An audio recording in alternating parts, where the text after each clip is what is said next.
Hi, this is Alisa Wyatt again. Welcome to my Why Can't I series. And a question I often get from people is, why can't I do the Swan? And I find usually the reason for that is because it's difficult for some of our bodies to bend one direction rather than the other direction. Most people, and this is a general rule, but most people will have one direction their spine or their body likes to bend more than the other.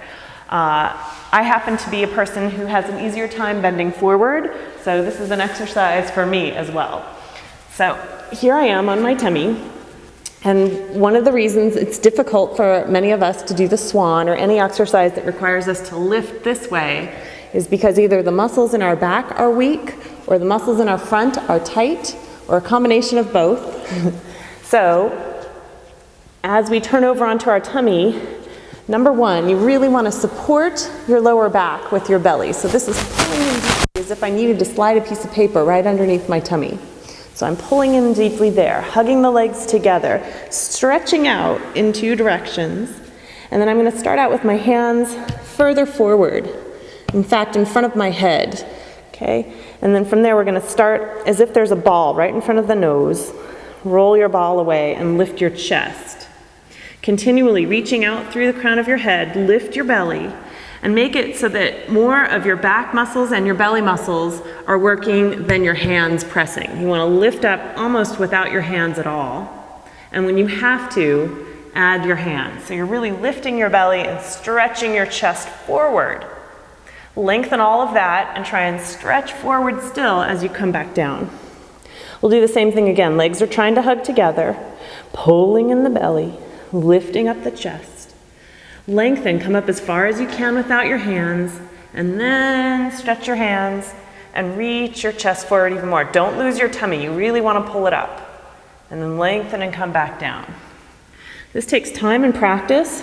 You might do this for a matter of a year or more before it starts making sense to your body. Lift. There should be no pain in your lower back. If you feel as though you're collapsing in your lower back, you don't want to come up as high. Maybe just come up to your elbows. Lift, reaching your chest forward. And then work from there, coming back down. Once all of that makes sense, the next section is learning how to rock on your tummy, which is very difficult. So starting out, we're going to use the hands, lift up with no hands. Again, lifting with the tummy. And you'll start the rocking motion by releasing the weight on the hands and coming forward with your feet up and then pressing with your hands. Forward and press. Forward and press. Forward and press. And come all the way down. You want to work with that for quite some time until it feels completely natural and easy. And then to find the rhythm of the full rocking when you're not using your hands, you're going to start out with your arms up. You can open them up. This makes it a little easier as well. Forward all the way is the ultimate goal. So we're going to open the arms. Think of lifting your shoulders and chest first, and then your hips and legs second. Hips, chest, hips, chest, hips, chest, hips, chest. And you get the idea. Once you've gotten that rhythm down, a giant rocking becomes more easy as you learn to lift the center of your body instead of just your extremities. If we're trying to just fling our hands up and fling our feet up, the rhythm is lost. So I'm going to do one big one, pulling in the tummy, stretching up to full extension. And we're going to rock really big. Hips, chest.